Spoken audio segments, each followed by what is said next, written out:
maintenant, Seigneur, Que le Seigneur vous bénisse tous, que sa grâce repose sur chacun de vous. Pendant que nous dégustons, nous écoutons, nous savourons cette mélodie et que tout notre être célèbre le Seigneur. Oui, Seigneur, sois magnifié. Sois magnifié. Oui, il faut que le Seigneur soit magnifié, célébré, loué et adoré dans notre vie de tous les jours. C'est la raison de notre être, c'est la raison pour laquelle nous sommes créés. Donc nous sommes sur cette terre pour faire la volonté du Dieu créateur.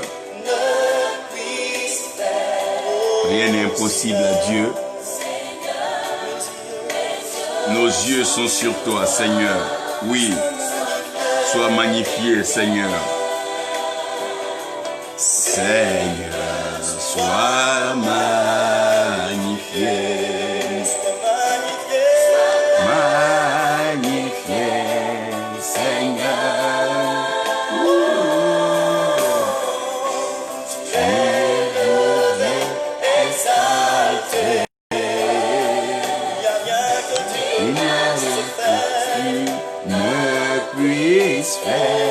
Oh, Seigneur, mes yeux sont sur toi, sois magnifié. Seigneur, sois magnifié.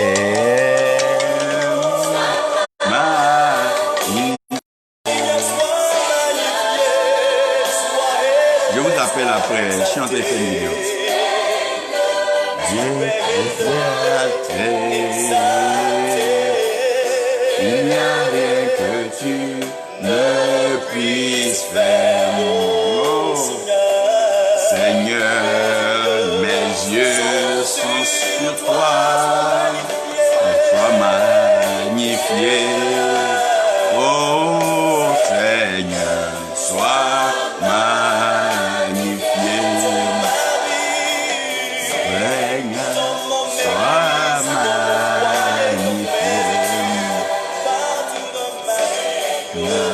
Sois magnifié, Seigneur, sois magnifié.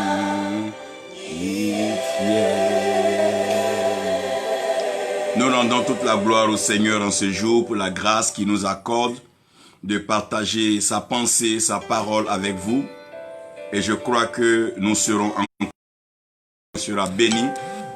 Pour tous ceux qui ont donc cette opportunité et cette grâce d'être avec nous, je prie que le Seigneur puisse ouvrir notre entendement, puisse ouvrir notre esprit, afin que nous puissions donc le servir comme il le veut et que nous soyons une lumière et une voix audible qui peut donc édifier ce monde. Aujourd'hui, je veux rester dans un cadre assez particulier et c'est une série que je vais prêcher constamment. J'en parlais il y a beaucoup d'années, mais je pense qu'il est temps qu'on revienne à cela. Donc la série va porter sur l'esprit, âme et le corps. Mais j'aimerais d'abord vous dire que l'amour demeure toujours authentique et original. C'est un don de Dieu. Il plaît à Dieu donc de donner son esprit à l'homme. Et l'homme ayant l'esprit de Dieu, par les dons du Saint-Esprit, les dons vont nous emmener au fruit. Et dans le fruit de l'esprit, nous aurons l'amour. Donc nous aimons parce que nous avons la nature de Dieu en nous. Nous aimons parce que Dieu est amour. Dans la série Esprit, âme et corps, j'aimerais vous laisser donc ce thème principal. Retenez avec moi que ce qui est né de la chair est chair et ce qui est né de l'esprit est esprit. Donc ce qui est né de la chair est chair et ce qui est né de l'esprit est esprit. c'est important pour nous aujourd'hui de savoir, parce que quand nous regardons sur les réseaux sociaux et quand nous voyons des agissements, des comportements, très souvent, c'est toute une corporation qui est salie, indexée. Mais même dans l'église, on a comme l'impression que tout ce qu'un homme fait est de Dieu et tout ce qu'un homme dit vient de Dieu. On a comme l'impression que parce que quelqu'un est donc reconnu comme pasteur, prophète, serviteur de Dieu, donc tout ce qu'il fait directement est spirituel et esprit. Donc quand un homme se lève et qui pose des actes et qui mène certaines actions, on a tout de suite comme l'impression que parce qu'il est chrétien ou parce qu'il est homme de Dieu, donc tout ce qu'il fait, on peut le compter ou bien on peut associer ça à l'œuvre de Dieu.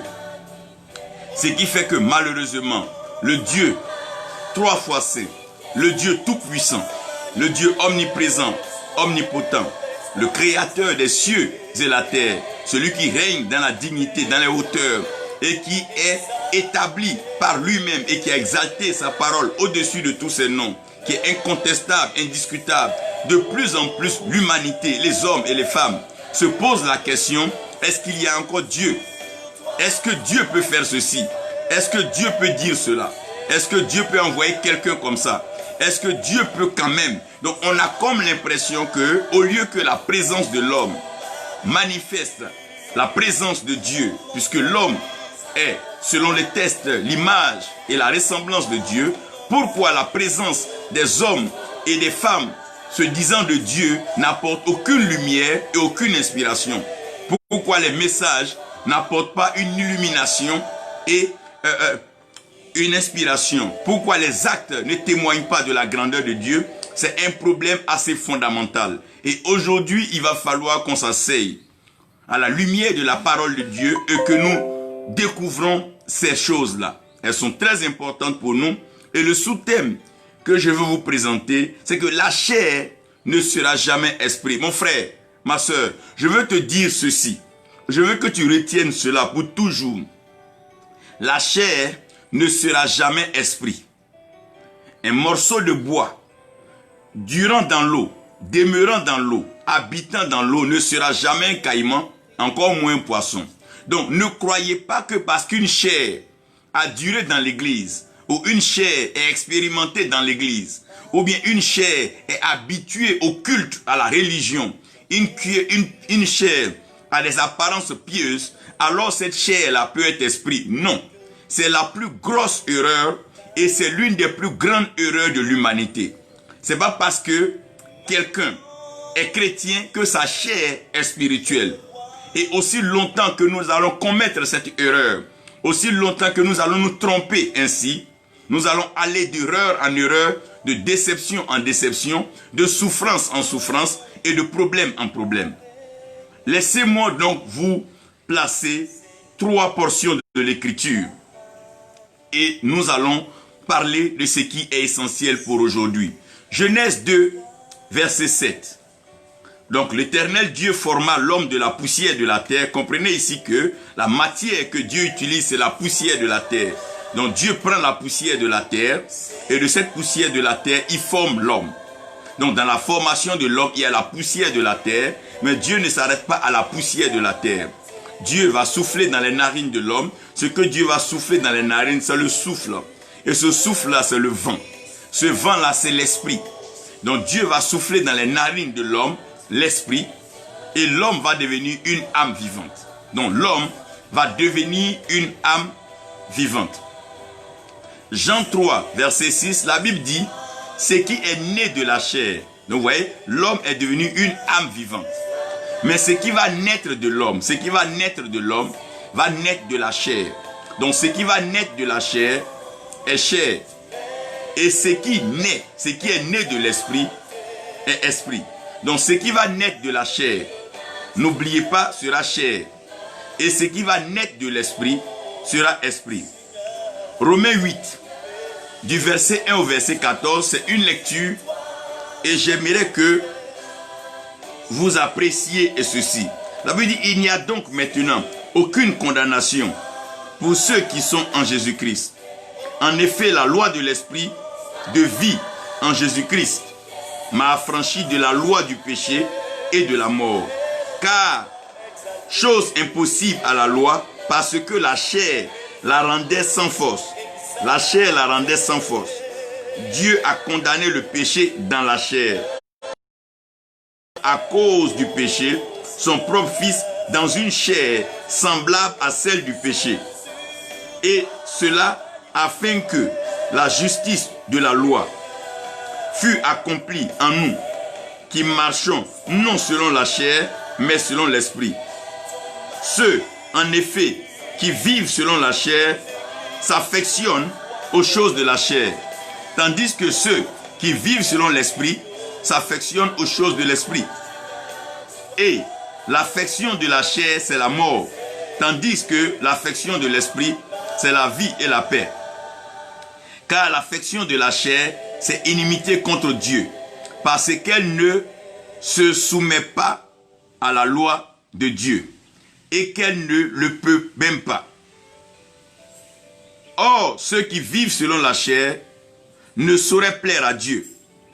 Pour vous, vous ne vivez pas selon la chair, mais selon l'esprit. Si du moins l'esprit de Dieu habite en vous, si quelqu'un n'a pas l'esprit de Christ, il ne lui appartient pas.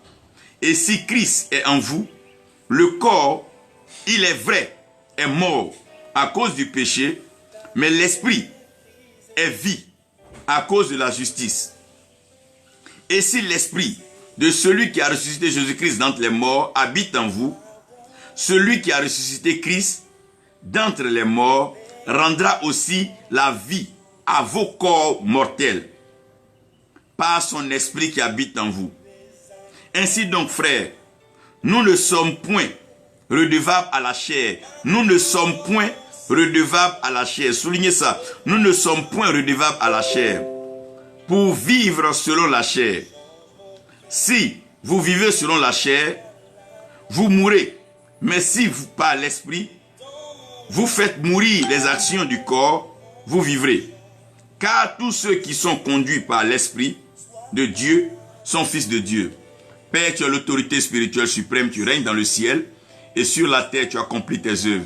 Viens ta parole, bénis-nous, inspire-nous, instruis-nous et conduis-nous dans ta vérité, afin que nous jouissons du bonheur que tu nous réserves, ce monde que tu as conçu dans ta sagesse. Nous prions, Père, que ce matin soit un changement, un départ nouveau pour la vie spirituelle. Amen. J'aimerais donc, en déposant la parole de Dieu, bien sûr, ouverte à côté, car nous en avons toujours besoin, j'aimerais aujourd'hui vous dire que les problèmes que nous vivons aujourd'hui, de quels problèmes je veux parler? Les problèmes politiques, les problèmes relationnels, les problèmes économiques, les problèmes sociaux, les problèmes familiaux. Donc tout ce que nous vivons comme problème aujourd'hui, c'est tout simplement parce que nous ne remettons pas chaque chose à sa place. Quand nous ne mettons pas chaque chose à sa place, il est clair que les choses étant déplacées, nous ne pouvons pas trouver la solution. Parce que en tout ce qui se fait sur la terre des hommes, il y a une marge de responsabilité. Et cette responsabilité doit être assumée. Nous devons savoir quand c'est esprit, quand c'est âme et quand c'est corps. Si nous ne savons pas où se situe le problème, nous n'allons jamais pouvoir le résoudre. Donc, on a comme l'impression que tout problème que nous avons, c'est vrai, a une source spirituelle, mais très souvent, le problème en lui-même n'est pas spirituel. Le cas, par exemple, des alliances et le cas des relations et quand nous marchons. La Bible va faire la part des choses pour dire ce qui est esprit est esprit. Donc, ce qui est chair est chair. Reconstituons la création. L'homme et la femme. La Bible dit l'Éternel Dieu créa l'homme de la poussière de la terre. Donc, c'est à partir de la poussière de la terre que Dieu prend l'homme. Maintenant, la femme, elle sera tirée de l'os de l'homme. Donc, en termes de source, j'aimerais que vous m'aidiez ici à comprendre très tôt que l'homme est tiré de la poussière et la femme, elle est tirée de l'os. Donc vous allez comprendre que la destinée de la femme, la vie de la femme, le comportement de la femme, les agissements de la femme seront contraires et différents aux agissements, au comportement et même à la morphologie de l'homme, parce que l'homme est tiré de la poussière et la femme, elle est tirée de l'os. Donc si vous voulez comprendre la femme dans toute sa beauté et sa finesse, sa dureté dans le temps, alors que l'homme est poussière. Vous allez comprendre que pour la plupart du temps, quand un homme est vraiment gênant, il devient salissant et poussiéreux, c'est difficile pour la femme de pouvoir vivre dans un environnement un peu sale. Donc les femmes ont tendance à mettre beaucoup plus de propriété parce que l'homme est tiré de la poussière. Et vous êtes sans donc ignorer que la poussière salit. J'entre pas dans ce domaine-là, mais je veux remettre les choses à leur place. Donc les hommes sont tirés de la poussière et la femme est tirée de l'os. Mais les anges n'ont pas de chair, les anges n'ont pas d'os. Parce que la Bible est claire que la chair et le sang ne participent pas au royaume des cieux. Et les anges qui sont créés par Dieu ont la capacité de reconnaître les choses du royaume. Donc les anges ne viennent pas pour les choses de la terre, mais les anges viennent pour les choses du royaume. Donc Paul suggère que lorsque nous prions, il est bien que les femmes mettent un foulard ou bien qu'elles couvrent leur tête. Comme ça, quand les anges viennent, à partir du foulard ou de la couverture de la tête, les anges pourront faire la différence entre la femme et l'homme. Donc comprenez combien de fois c'est difficile même pour les anges de faire la différence entre ce qui est femme et ce qui est homme. À plus forte raison, ce qui est esprit et ce qui est chair. Donc comprenons qu'il y a des femmes qui ont la physionomie et la morphologie des hommes. Ici, permettez-moi de dire que la femme soit la femme et que l'homme soit l'homme. Tout ce que nous sommes en train de développer entre-temps, émancipation et tout cela, nous risquons de créer des problèmes que nous n'allons pas pouvoir résoudre demain. Ça fait que déjà des femmes veulent devenir hommes et des hommes veulent devenir femmes. Nous voyons tout ce désordre déjà qui est en train de prendre l'humanité dans ce qui se produit dans les relations aujourd'hui. Des femmes qui préfèrent aller à des femmes, des hommes qui préfèrent aller à des hommes, parce que nous sommes en train de mélanger tout. Remettons les hommes à leur place de grâce et remettons les femmes à leur place. Maintenant, en tout homme et en toute femme, il y a ce qu'on appelle l'esprit. C'est quoi l'esprit de l'homme? L'esprit de l'homme, c'est une composante en l'homme qui appartient à Dieu, mais qui est prêtée à l'homme. C'est comme quand tu as un téléphone. Le réseau, la puce que tu as, elle t'appartient. Mais le réseau appartient à la compagnie à laquelle tu es abonné. Donc le jour que la compagnie a un problème ou bien une défaillance, tu verras que tu n'auras plus le réseau, même si le téléphone t'appartient et la SIM t'appartient. Pourquoi? Parce que l'esprit, c'est la portion que Dieu met en l'homme pour pouvoir garder la communication avec l'homme. Soit la Bible dit que l'Esprit de Dieu rend témoignage à notre esprit que nous sommes enfants de Dieu. Donc, l'esprit en l'homme, c'est la portion spirituelle, c'est la portion céleste que Dieu met en l'homme comme étant un dispositif pour pouvoir donc avoir accès à l'homme. Donc, quand l'homme a l'esprit, ce qui est esprit est mis à part. Maintenant, en l'homme, il y a ce que nous appelons l'âme.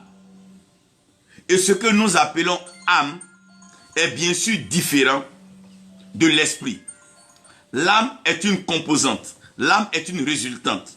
Lorsque l'esprit entre en contact avec la chair, il y a un être hybride, comme un métis qui va naître. Lui, il est âme. Donc l'âme a une appartenance, c'est-à-dire l'âme peut être inclinée vers l'esprit, comme l'âme peut être inclinée vers la chair, parce que l'âme, c'est comme un enfant qui naît, qui a un père et qui a une mère. Il a un penchant pour son père et il a un penchant pour sa mère. Donc l'âme a un penchant pour l'esprit et l'âme aussi a un penchant pour la chair. Vous allez voir qu'il y a certaines personnes, aussi bien qu'elles aiment les choses de l'esprit, elles aiment les choses de la chair, parce que l'âme se retrouve donc dans ce tandem.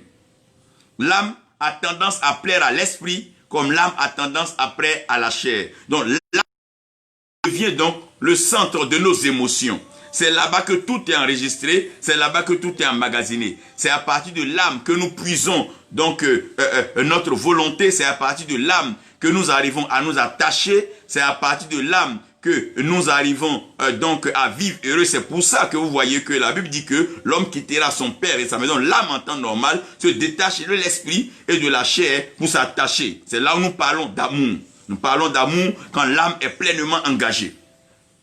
Revenons maintenant au corps. Le corps, c'est l'enveloppe. C'est la matière que Dieu permet, que Dieu prend pour que l'homme puisse être légal sur la terre. Les esprits ne sont pas légaux sur la terre, à moins qu'ils soient en mission. Ils viennent accomplir la mission pour laquelle Dieu les envoie. Une fois la mission achevée, les anges retournent. Les anges ne restent pas, les anges ne demeurent pas. Gabriel venait annoncer, il est venu annoncer à Marie, il est reparti. Il n'est pas resté avec Marie quand elle a demandé comment est-ce que cela se fera. Il n'a pas dit je vais rester avec toi pour t'apprendre. Non, il a dit la puissance du Très-Haut te couvrira et lui il est reparti. Donc dans toute la Bible, vous allez comprendre que les anges viennent accomplir leur mission. Mais ce qui permet à l'homme d'être sur la terre, de vivre sur la terre, de savourer et de jouir du bien-être de la terre, c'est parce que l'homme a un corps. Et ce corps-là, c'est ce que nous appelons la chair. Cette chair nous permet de pouvoir être sur la terre. Si je peux te voir, je peux te toucher, je peux te parler, c'est parce que tu as une chair. Si tu n'as pas de chair, c'est pas possible. La différence entre le mort, c'est que le mort n'a plus de corps, n'a plus de chair, il n'est plus là. On ne le voit plus. C'est pour ça qu'on le pleure. C'est pour ça même qu'il y a les deuils et tout ça. Donc vous devez comprendre que remettez à l'esprit ce qui est. Remettez ce qui est âme et à la chair ce qui est la chair.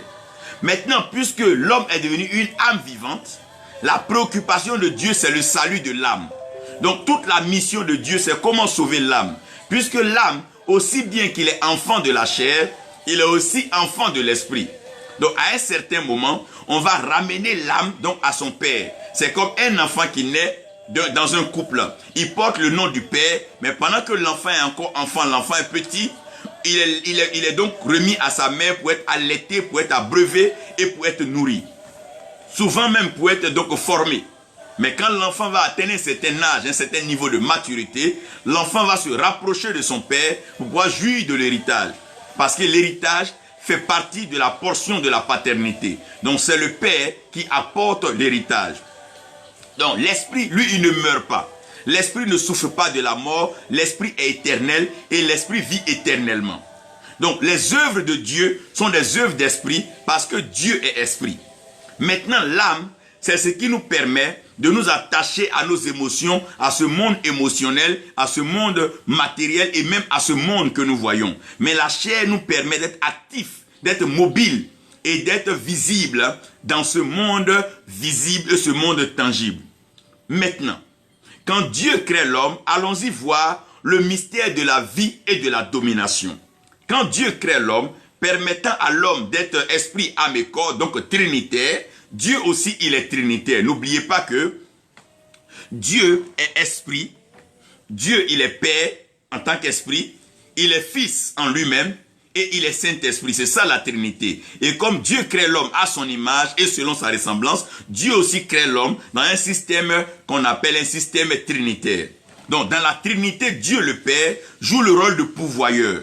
Donc la mission du Père, c'est de pourvoir et la mission du Fils, c'est de protéger. Donc le Fils est le protecteur. C'est pour ça, c'est par le sang de Jésus-Christ que nous sommes protégés. Ce qui nous permet de vivre donc sans être détruits par les œuvres du diable.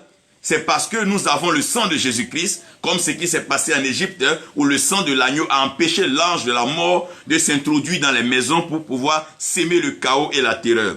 Maintenant, l'esprit, c'est lui qui produit. L'esprit est le producteur. C'est pour ça que quand vous voyez dans la Bible, on parle du fruit donc du Saint-Esprit. Quand Dieu crée l'homme, Dieu demande à l'homme d'être fécond, donc de porter du fruit. Quand Dieu demande à l'homme de porter du fruit, Dieu est en train de s'adresser à l'esprit de l'homme. Dieu donne cette mission à l'esprit de porter le fruit. Et le fruit que Dieu attend de l'homme, c'est vrai que nous allons avoir des enfants de façon physique, génétique et biologique, Mais Dieu s'attendait à ce que le fruit de l'esprit sature la vie de l'homme, à savoir l'amour, la joie, la paix, la maîtrise de soi, la bénignité et tout ce que vous connaissez. Ça veut dire que si ce fruit-là remplit la terre, si tout le monde est amour et que tout le monde envoie la joie, tout le monde sème la paix, on n'aura pas besoin de guerre, on n'aura pas besoin d'âme, on n'aura pas besoin donc de rivalité, de jalousie, parce que l'amour s'élève au-dessus de toutes ces choses. Donc, c'est ce fruit-là que Dieu dispense pour la vie de l'homme. Mais en même temps, Dieu va donner une mission à l'homme qui est une mission de domination. Donc Dieu ne demande pas à l'homme de dominer sur son prochain. Dieu ne demande pas à l'homme de dominer sur sa famille. Non, ce n'est pas ce que Dieu nous demande. Si vous lisez bien la Bible, vous allez comprendre que la domination que Dieu exprime est une domination claire et précise. Dieu demande à l'homme de dominer sur les poissons de la mer. Je vous expliquerai pourquoi et le lien des eaux. Et Dieu va nous demander de dominer sur les oiseaux dans le vent. Et il va nous demander de dominer sur les poissons de la terre. Et sur les animaux qui se meuvent, excusez-moi, à la surface de la terre. Et Dieu nous permet de pouvoir avoir une maîtrise de soi, donc de dominer sur le feu qui est en nous. Donc, qu'est-ce que c'est que la vie? La vie de tout homme va se résumer en cela. Se maîtriser sur soi, de peur que le vent qui est en nous ne nous induise pas en erreur. Par exemple, lorsqu'un homme a du mal à respirer, il suffoque et il commence à mourir. Donc, réguler le vent de telle sorte que nous prenions la bonne portion que nous devons respirer et après expirer ce que nous avons donc respiré. Donc, Dieu donne aux narines la capacité de pouvoir réguler et modeler le vent. Donc, nous prenons du vent frais, il ressort chaud. Nous prenons du vent oxygéné, il sort rempli de gaz carbonique. C'est une façon de dire que nous maîtrisons le vent. Et quand on parle du vent, on parle de l'esprit. C'est pour ça que la Bible dit que l'esprit du prophète est soumis au prophète. C'est la capacité qu'un prophète a à pouvoir dominer sur son esprit. Donc quand tu es un prophète, c'est pas partout tu vas prophétiser, à tout bout de champ, tu vas commencer à déclarer des oracles quand Dieu ne t'a pas envoyé. Donc Dieu nous demande de dominer, de maîtriser donc ce vent donc qui est l'esprit.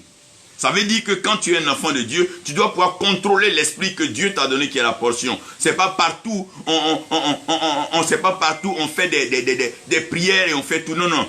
Évitons ceci. Maintenant, quand Dieu parle de l'eau, quand on parle de l'eau, comprenez que l'eau c'est les liquides. Et dans la famille des liquides, vous allez comprendre qu'après l'eau, nous avons ce qu'on appelle donc, Jésus a fait le miracle de l'eau en vin. Et c'est ce vin-là qu'il a présenté comme étant son sang. Donc comprenons que le sang fait partie des transitions dans les liquides. Donc quand on parle de l'âme, l'âme vit dans le sang. Donc comment est-ce que l'âme est identifiée? L'âme est identifiée dans le sang. Donc quand Dieu nous parle de pouvoir maîtriser, dominer sur les eaux, il veut nous dire de pouvoir maîtriser sur les liquides qui sont donc dans notre âme. Donc quand un homme arrive à maîtriser sur les liquides qui sont dans son âme, il commence donc à avoir une sagesse, une maturité. Vous voyez, quand un homme s'énerve, son sang monte vite. Si tu n'arrives pas à dominer l'eau, tu n'arrives pas à dominer le sang, tu vas te livrer à la violence et tu vas commencer à bagarrer. Quand nous parlons par exemple des désirs sexuels, c'est juste de l'eau, c'est du sperme qui bout en toi. Et ce sperme a envie de sortir. Si tu n'arrives pas à dominer sur les eaux, mais tu vas t'en aller ça et là avec toutes sortes de personnes. Pourquoi? Parce que tu n'arrives pas à dominer sur cette eau-là. Et quand Dieu parle de dominer, c'est dominer sur cette eau. Et aussi dominer sur les larmes. Parce qu'un grand garçon, un homme ne pleure pas à tout bout de champ. Il y a des situations qui sont difficiles, il y a des situations qui sont compliquées. Mais quand tu es un enfant de Dieu, tu ne pleures pas à tout moment. Tu dois pouvoir dominer sur les eaux. Ça veut dire maîtriser ton âme.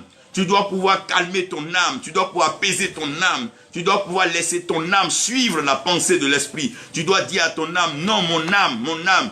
Comme David, quand vous lisez les psaumes tout le temps, David dit, mon âme soupire après toi. David est en train de contrôler, maîtriser, emmener son âme vers là où il peut vivre.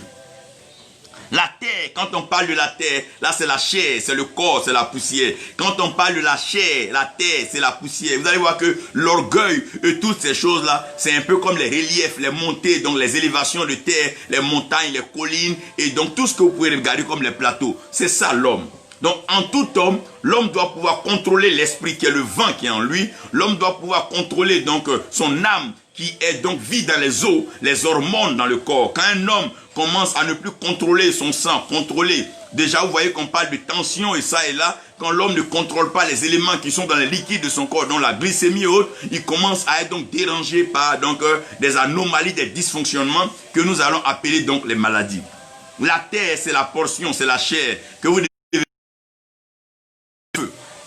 Le feu, c'est la parole de Dieu. Il y a une parole qui est adressée, que Dieu adresse à l'homme, mais l'homme aussi peut parler. Ça veut dire que l'homme doit dominer sur sa parole. L'homme doit contrôler sa parole. Ne pas faire des promesses partout. Ne pas promettre des choses et ne pas accomplir. Mentir ça et là. Raconter des scènes qui ne valent même pas la peine. Et surtout être grossier, avoir un langage hautain, de trop de suffisance. Non, l'homme doit pouvoir contrôler, dominer le feu. Frère, voyez, les corps habillés normalement doivent dominer le feu. Parce que si un militaire, un gendarme, un policier veut tirer à tout moment parce qu'il a une arme, mais vraiment nous serons dans un western et nous allons nous retrouver dans un far west et ça va être difficile de pouvoir vivre cette vie. Donc l'homme doit pouvoir contrôler le feu. Le feu, c'est ce qui brûle en nous, c'est ce qui bout en nous, c'est ce qui nous donne l'envie de faire. Souvent on pense qu'on peut faire, on est capable, alors qu'on n'est pas capable de le faire. Souvent on veut le faire, mais alors que Dieu ne nous permet pas. Frère, donc le mystère de la vie, c'est quoi? La vie, c'est l'esprit. Mais, pour que cette vie soit belle, il faut dominer. Dominer sur son esprit, dominer sur son âme et dominer sur sa chair. Donc, un homme qui n'arrive pas à dominer sur son esprit, ça veut dire que ce n'est pas tout ce qui te vient dans la tête que tu dis aux hommes. Non. Souvent, il y a des idées bizarres, des idées bêtes, des pensées qui viennent dans ta tête. Mais tu ne vas pas dire ça à tout le monde, s'il te plaît. Et par moments, dans ton âme, il y a des envies, il y a des choses qui bougent. Mais tu dois pouvoir te contenir, tu dois pouvoir te maîtriser. Sinon, mais tu seras monsieur n'importe qui. Et ton comportement, tes agissements vont d'ailleurs te disqualifier de certaines familles, de respect et de confidentialité. Maintenant, dominer sur la terre, c'est dominer sur la chair. Ça, c'est l'animosité. Tous les animaux qui sont sur la terre sont plus ou moins représentés dans la chair. Le buffle, le lion, l'hyène, l'hypocrisie du corbeau et tout ce que vous pouvez imaginer, c'est la chair de l'homme. Donc nous devons dominer sur ça. C'est ce que Dieu est en train de nous dire. Ce n'est pas dominer sur les autres, mais arriver à nous contrôler. Donc même quand tu es pasteur, tu es prophète, tu es apôtre, tu es chrétien, tu es riche, tu es président, tu es politicien, tu dois pouvoir te maîtriser, tu dois pouvoir te priver de mentir, de raconter des hérésies, des choses inutiles aux gens. Ce n'est pas parce que tu as un titre que tu vas venir prêcher du faux. Maintenant, je vous envoie à ce que la vie est. La vie est une question de problèmes et de solutions. La vie est faite de problèmes et de solutions. Donc, quand Dieu demande à l'homme de dominer, ça veut dire que le vent ne se laissera pas dompter facilement, les eaux ne se laisseront pas donc dominer facilement et la terre ne sera pas apprivoisée aussi facilement. Donc, il aura une série de problèmes et de solutions. Donc, tout ce qu'on va retenir d'un homme sur la terre, c'est les problèmes qu'il a créés et les solutions qu'il a apportées. Donc je rends gloire à Dieu pour ceux qui ont apporté des solutions dans les nations. On peut citer plein donc des hommes qui ont eu des prix Nobel, donc de paix. Parce que si tu ne peux pas apporter une solution, ne crée pas des problèmes. Le dommage et la tragédie de cette génération, c'est qu'on crée toujours des problèmes sans apporter les solutions. On est toujours prêt donc à vanter un problème sans apporter la solution. Lorsqu'il y a un problème, on est prêt donc à en faire une propagande, une publicité, à ne même pas laisser respirer. Et personne ne se préoccupe donc de la solution. À un certain moment, on rentre dans ce qu'on appelle la mort. Parce que s'il y a plus de problèmes que de solutions, la mort est là. Mais quand il y a la solution du problème, la vie renaît. Donc je prie que Dieu vous aide à trouver, à connaître, à rencontrer des gens qui peuvent apporter des solutions à vos problèmes. Maintenant, la vie est faite de questions et de réponses. Dans le jardin, le serpent va poser une question à Ève. D'abord, je vais vous dire une chose. Vous n'êtes pas obligé de répondre à toutes les questions qu'on vous pose. Même les questions que la vie vous pose, les questions que vos amis vous posent, les questions que vos soeurs, vos frères vous posent, vous n'êtes pas obligé de répondre à toutes les questions. Par exemple, tu n'as jamais voyagé, on te demande, est-ce que tu as déjà voyagé? ça ne changera rien à ta personne. Mais si tu veux répondre à une question, donne la bonne réponse, ne mens pas. Quand tu veux répondre à une question, c'est qu'au moins tu as une dignité, une intégrité et que tu es sûr que ce que tu vas dire t'engage. Ne répondez pas à toutes les questions. On est libre de te poser les questions, mais tu es libre aussi de répondre comme ne pas répondre.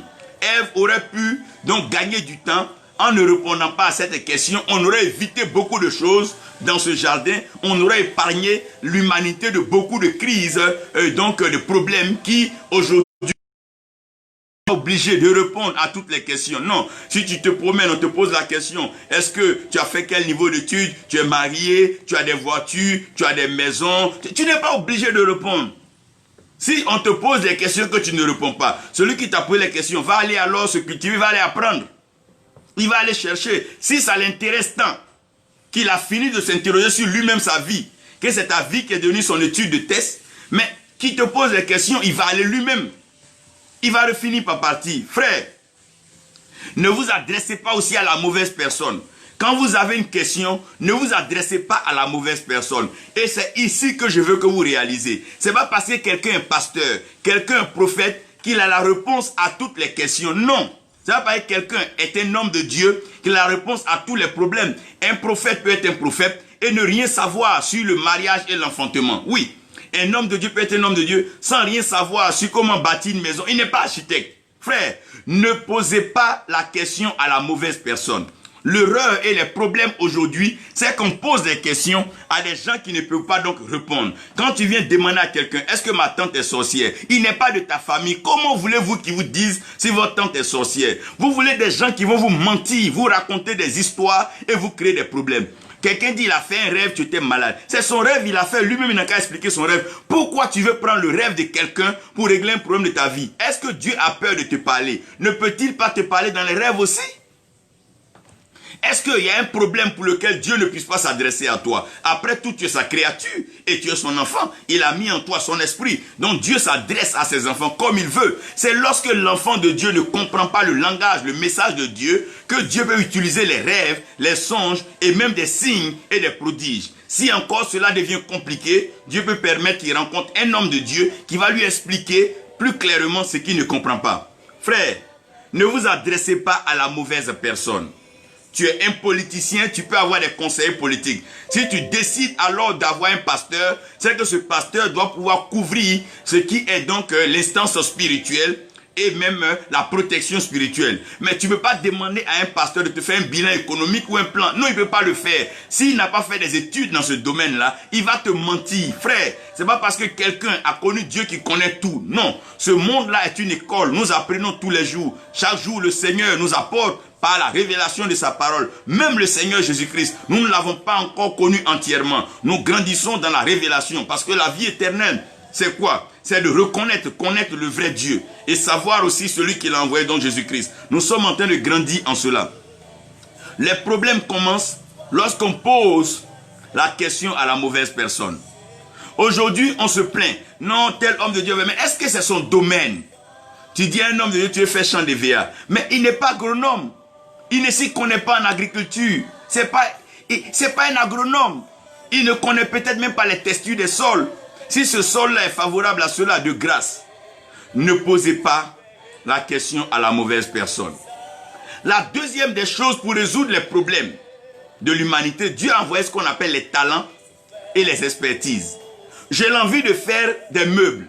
Je ne peux pas laisser un menuisier ou bien un charpentier pour aller m'adresser à un douanier. Non. Je ne peux pas laisser un charpentier pour aller m'adresser à un juriste. C'est faux ça. Donc, nous devons reconnaître que sur la terre, Dieu a fait des talents et des expériences. Bien que nous soyons chrétiens, que nous soyons dans l'église, nous devons savoir qu'il y a des gens qui ont des talents et il y a des gens qui ont de l'expérience. Une jeune femme veut accoucher. Elle vient demander à un prophète comment on fait pour accoucher. Mais le prophète n'a jamais accouché. Il ne connaît rien de l'enfantement. Il ne sait même pas la douleur de l'enfantement. Il entend parler de la douleur de l'enfantement. Il n'a jamais connu cette douleur. Si ça prend dans le dos, ça prend dans le cou, ça prend la tête.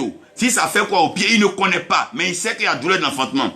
Et tu viens t'adresser à lui. Il n'a qu'à résoudre ton problème. Il va résoudre comment? Alors qu'il y a des femmes qui ont fait 12 enfants, 14 enfants. Elles peuvent mieux t'expliquer. C'est pour ça que quand Rachel a dit à Jacob, donne-moi des enfants. Mais Jacob dit, est-ce que je suis Dieu? C'est Dieu qui donne les enfants. C'est pas à moi de le faire. Et Rachel voulait tellement persévérer qu'elle est morte en accouchant. Frère, il y a des talents et il y a des expériences, il y a des expertises. Moi-même, je suis serviteur de Dieu. Il y a des domaines dans la vie où j'appelle un ami avec qui j'ai fait l'école, qui est dans un domaine précis. Ah, mon ami, qu'est-ce qu'on fait? Comment on fait ceci? Tu peux être un prédicateur et ne pas être un bon écrivain. Tu peux t'approcher de quelqu'un qui écrit bien, il va t'aider. Ou bien tu peux être un bon prédicateur. Tu n'es pas quelqu'un qui prend de bonnes images. Qu'est-ce que te gêne de voir un photographe? Ou bien quelqu'un qui est habitué à couvrir dans les cérémonies. Il faut que nous apprenions à respecter les expertises et les talents. C'est Dieu qui a donné les talents, c'est Dieu qui a donné l'expérience. Quelqu'un, un pasteur qui a passé 60 ans dans le ministère, il est choses de lui. Parce que ce que je crois connaître n'est pas toute la vie. Frère, il y a des expériences. Si Dieu garde les vieillards, c'est pas c'est des bibliothèques, c'est des hommes d'expérience. Il y a des femmes d'expérience. Il y a des papas d'expérience. Il y a des mamans d'expérience. Et nous rendons gloire à Dieu pour toutes ces personnes d'expérience que Dieu préserve encore sur la terre. Des personnes qui ont dépassé 80, 90 ans, 100 ans, que Dieu maintient sur la terre. Parce que Dieu veut que leur expérience serve. Dieu veut que leur expérience résolve des problèmes. Comment tu peux laisser un père et puis aller demander à un jeune pasteur qui n'a même pas encore résolu un problème de délivrance, tu lui demandes de te citer les sorciers de ta famille. Mais qu'est-ce que vous êtes en train de faire? C'est un désordre. Voici les problèmes du monde. On s'adresse à la mauvaise personne et on ne tient pas compte des talents et des expériences. Non, c'est pas parce que quelqu'un parle en langue que forcément il est rempli du Saint-Esprit et qu'on doit lui accorder les responsabilités. Arrêtons ce jeu. Ce n'est même pas ce que Dieu nous a demandé de faire. Laissez à chacun faire ce que Dieu lui a confié. Mettons chaque chose à sa place. Ne laissez pas tout le monde régler votre problème. Quand tu as un foyer et tout le monde parle dedans, ça va finir par se gâcher. Quand tu es un médecin, quand tu es un homme et tout le monde soigne ton corps, il y a un problème. Il y a un médecin pour chaque famille. Il y a un mécanicien, un maintenancier pour chaque véhicule. Parce que lui, il connaît le véhicule. Il sait ce qu'il a mis hier. Il sait ce qu'il doit mettre demain. Mais quand tu cours derrière tout le monde, tu racontes ton problème à tout. Quand tu entends qu'un homme de Dieu est venu, tu lui racontes ton problème. Quand tu entends que quelqu'un vient de Dieu, mais à quel jeu vous jouez? Même les anges, Dieu ne les envoie pas dans un désordre. Quand c'est un problème de défense, il envoie l'archange Michel. Quand c'est un problème de message, de communication, il envoie Gabriel. C'est une organisation. C'est une question d'expertise et c'est une question de talent. C'est une question d'expérience. Ne laissez pas tout le monde répondre à vos questions. Sinon, vous allez vous égarer. Mais si 10 personnes te donnent 10 différentes réponses, tu vas faire quoi? Tu vas devenir plus confus ou bien plus confuse qu'avant. La confusion du monde, c'est que tout le monde veut. Je ne comprends pas des gens qui n'ont pas fait de sciences politiques, qui n'ont pas appris à gérer une cité, qui n'ont pas appris à gérer une maison. Ils veulent qu'on leur donne un pays entier, ils veulent gérer. Mais ça répond à quoi ça? Il y a une école. Il y a une école pour aller apprendre à gérer les nations. Il y a une école à aller comprendre ce que c'est qu'un pays, ce que c'est qu'une patrie. C'est quoi le patriotisme? À aller comprendre les différents courants politiques. Mais tu n'as pas appris tout ça. Tu te lèves un matin et dis, Dieu t'a dit tu es président. Tu es président comment? Voyez frère, tu n'as jamais appris à aller préparer chez une femme, une maman. Tu n'as jamais appris à allaiter un bébé. Tu es en train de te maquiller, te promener. Un jour tu dis Dieu t'a dit tu vas te marier. Mais tu as fait comment?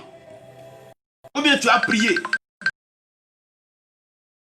Vous devez comprendre et vous devez suivre ici que tout ce que Dieu a appelé, Dieu les a appelés. Il y a des talents, il y a les expertises. C'est vrai qu'il y a des prophètes qui en plus du ministère ont des talents et de l'expérience à cause de ce qu'ils ont traversé et de ce qu'ils ont vécu. Et ça va les servir dans le ministère. La troisième chose, c'est les intelligences et les connaissances. Ce n'est pas les intelligences qui manquent. Ce ne sont pas les connaissances qui manquent. Mais le problème, c'est que chaque science est spécialisée pour un problème bien défini. Donc, ne demandez pas à un mathématicien d'aller résoudre un problème de gestion humaine. Non. Le mathématicien, c'est un cartésien. Pour lui, 4 plus 4 égale à 8. Mais les problèmes des hommes, 2 problèmes plus 2 problèmes ne font pas 4 problèmes. Il y a des problèmes seuls qui peuvent créer une multitude de problèmes. Donc, vous devez comprendre que dans ce domaine-là, on a besoin des gens qui ont donc une intelligence et une connaissance. L'intelligence, elle est innée. Dieu donne à chaque homme une intelligence pour accomplir certaines choses. L'intelligence du poisson et son talent lui permet de nager et de vivre dans l'eau. L'intelligence, donc, et le talent de l'oiseau lui permet donc de s'envoler. Si tu veux apprendre à t'envoler, va demander à l'aigle, va demander aux oiseaux. Mais ne viens pas demander au lion ou à l'éléphant comment on s'envole. Mais tu es en train de t'adresser à la mauvaise personne. Donc vous devez comprendre que l'intelligence va avec les connaissances. L'intelligence, elle est innée. C'est Dieu qui donne à chacun. Mais la connaissance, elle est acquise. On va apprendre. On peut apprendre la maternité, on peut apprendre comment allaiter un bébé, on peut apprendre comment gérer une cité, on peut apprendre. Parce que la connaissance, la Bible dit que mon peuple périt parce qu'il lui manque la connaissance. Nous devons aller nous instruire, nous devons aller connaître. S'autoproclamer, se déclarer pasteur, prophète ne suffit pas. Nous devons aller apprendre les choses. Comment gérer les gens? Si un ministre vient t'exposer un problème d'État, comment tu le gères en tant qu'un pasteur, en tant qu'un prophète, en tant qu'un conseiller, en tant qu'un mentor? C'est là que le coaching intervient. C'est là que le mentoring intervient. Comment gérer quand tu as un fils qui est chef d'État ou bien quand tu as un fils qui est plus âgé que toi? Comment gérer cela? C'est une question de connaissance. C'est pour ça à l'école, même si ton professeur a 14 ans, que tu as 30 ans, tu vas t'asseoir et il va t'enseigner. C'est celui qui a la connaissance qui dispense la connaissance. Ce n'est pas une question d'âge, ce n'est pas une question d'argent, ce n'est pas une question de classe sociale. C'est une question de dispenser une connaissance. Et vous devez retenir ceci. Le monde a des intelligences et le monde a ses connaissances. Et chaque science est spécialisée pour un problème bien défini. Vous n'allez pas me demander à un chauffeur de camion d'aller me piloter l'avion. Non, non, ne demandez pas, pardonnez, à un motocycliste d'aller me conduire ou bien d'aller me gérer un bateau en pleine mer. Qu'est-ce que nous sommes en train de faire? Ce monde connaît des naufrages parce qu'on ne met pas les choses à leur place. On ne met pas chacun à sa place. On pense qu'on connaît tout, on pense qu'on est trop intelligent, on pense qu'on peut tout. Même quand le peuple t'acclame quand même, que tu n'es pas guerrier, ne va pas t'engager dans un combat qui va te tuer, que l'acclamation de peuple ne te fasse pas gonfler la tête et te faire croire que tu as tout et que tu sais tout. Frère, il y a des intelligences et il y a des connaissances. Quand tu n'es pas informaticien, quand on parle d'ordinateur, mais tais-toi et apprends. Pourquoi est-ce que tu veux déjà séduire les gens en partant toucher le clavier? Ce n'est pas une question de clavier, c'est une question d'informatique. Ce n'est pas une affaire de secrétariat, c'est une question d'informatique, c'est une question de réseau. Vous pensez que la vie est aussi légère? Dieu nous a amenés sur la terre pour l'éclairer et l'inspirer, pour apporter les solutions aux problèmes. Donc nous avons besoin d'intelligence et de connaissance. La quatrième chose, c'est les compréhensions et les sagesses. Voyez, chaque peuple a son niveau de compréhension. Et chaque peuple a sa